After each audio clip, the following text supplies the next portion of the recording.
Hey everybody, Lisa Sabaniak here from lifelikeyoumeanit.com, and I'd like to just put a pause on our Beating Imposter Syndrome series that I've been going live pretty much on a daily basis to give you tips with helping to deal with imposter syndrome.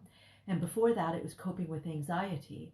And I'd like to put that on pause right now for today so that we can talk about white privilege, because I know that the bulk of my following is in great support of Black Lives Matters and the movement that is going on now and trying to really campaign for change.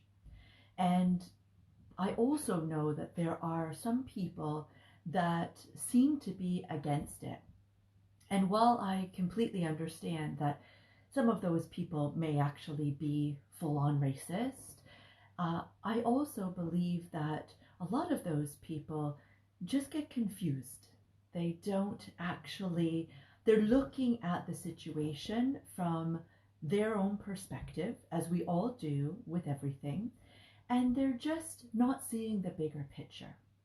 And so I thought it was really important for me to come on live, and although this is a really, really difficult conversation to have, that we should have it, right? I've noticed there's a couple of people who follow me on different social media where I have posted a couple of things that have responded.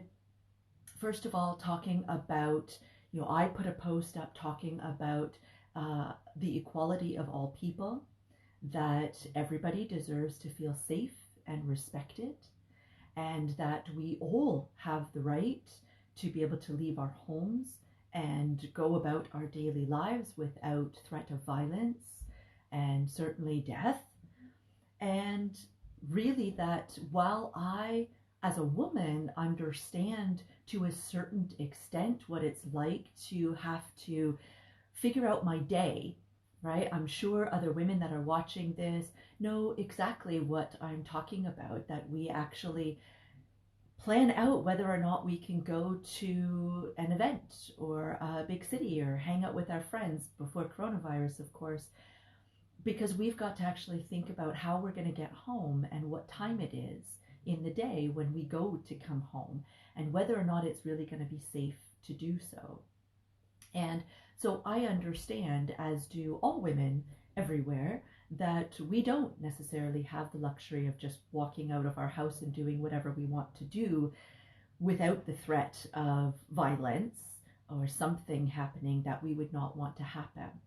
That doesn't mean that I understand what it's like to be judged by the color of my skin, to not be able to do most things that other people that don't have the same color skin as me are able to do without thinking about it. Go to the store, go for a jog, right? Things like that, that I, even as a woman, other than thinking about the time of day and where I might be when the sun goes down and what neighborhood I'm in perhaps, and whether that's the smartest mode of transportation that I'm thinking about, generally speaking, I have the ability to get up and go out and do things in my life without being restricted, and certainly without having to worry about being killed or seriously harmed. And even that serious harm being mental and emotional harm from being yelled at and, all kinds of abuse being slurred at me. I don't know what that is like. And just because I am standing up to say that Black people should not have to have that concern, it doesn't mean that I'm saying that other people also don't deserve to have that concern, right? It's not one thing or the other. And I think in society, we've really been groomed that way. You go up for a job promotion and only one of you is going to get that job. And so it is very much a feeling of the person who gets the job succeeds and everybody else fails, right? And it's an us versus them type of scenario when we go out for something as simple as a job interview. And so I think some of the people, not all of course, but some of the people that are seeing my posts out there and showing my support and my solidarity with people who do not have the same luxury as what I have, and trying to promote that they should, are looking at it from a perspective of, well, if I say that they deserve, that their life is worth something, then I'm saying that everybody else that's not of color, their life isn't worth something. And that's just not it's just not the case, right? That's the difference between Black Lives Matter and All Lives Matter. Of course, all lives matter. That's not a question. When somebody posts something that is showing solidarity and saying Black Lives Matter, they are not also saying that everybody else who is not Black do not matter. Those two things are not mutually exclusive, right? What we're saying is that white people, our ancestors, whether we like it or not, the majority of us not, we started the oppression. And it's up to us to be the ones to end it. And the only way that we can end it is by joining forces and showing our solidarity as a society, as a people, to say it's not okay that somebody else is treated lesser than anybody else. And when we hear the term white privilege, I think people who are really triggered by that term, I think what they are doing is they're being triggered because they're misinterpreting it as, because the word privilege seems to be saying that we have never had any kind of difficulty in our lives, that we've never had to struggle, that we are all rich and, well off, and we're all emotionally and mentally stable, and we're physically healthy, and we've gotten everything that we've ever wanted. And I admit that word privilege is quite an interesting word that can really be taken out of context. And maybe it is that we need to find a new word for that. But in this context, white privilege, again, it doesn't mean that we're saying that somebody else has had all the hardships and we have had none. As a white person, I have had a lot of hardships, right? As a white person, I have suffered through 10 years of child abuse. I was sexually assaulted. I was physically abused every day. Every day I was told I was useless, ugly, stupid, and worthless.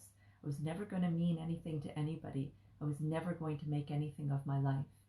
And at the age of 12, when I found safety from that, I continued that self-loathing for well over a decade after. I know hardship.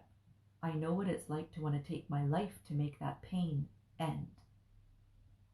Me saying that I am privileged as a white person is not saying that I've never had any kind of hardship.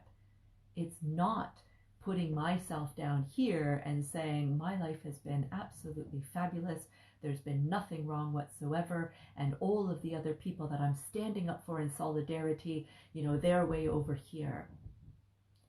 White privilege isn't about whether or not I've had any hardship.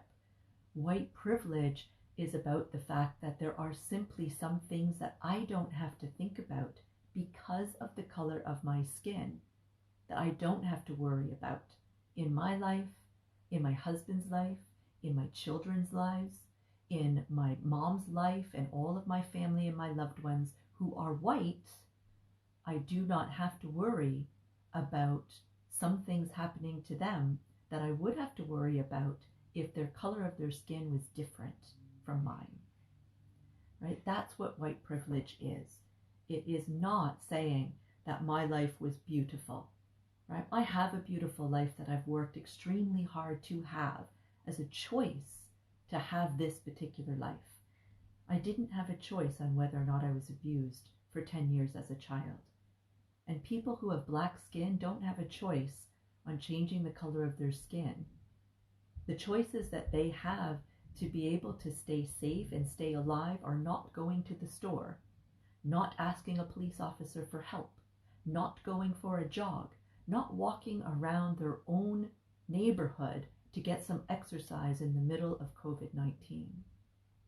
While I might have to make some decisions around that and be wise about what time of day I go out, which is not right either, as a woman, I deserve to be able to have the same safety and the same respect shown to me as every other human being in the world, but I'm not taking away from what I deal with on a day-to-day to stand up and say that Black Lives Matter, that I have white privilege, and that needs to change.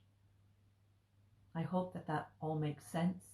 Of course, there will be others that will disagree, but I hope for some of you that are also enduring some of the wrath of people who are triggered, I hope that this allows you to take a step back and say, okay, some of them might be completely racist and that's terrible. But some of them might just be looking at this through different eyes. And chances are, if they're being triggered, that's exactly what's happening, is that they've had some really horrible hardships happen to them in their life, and they're misinterpreting this whole idea of white privilege as saying that what they've gone through doesn't matter and is an easy life. And of course, we've all had hardships.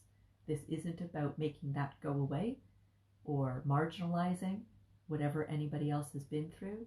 It's about trying to make this world a better place for all the beings that are in it. Whether we like it or not, my ancestors, as well as yours, started this oppression, and it's up to us to end it. And I hope that I can do my part to do that. Bless.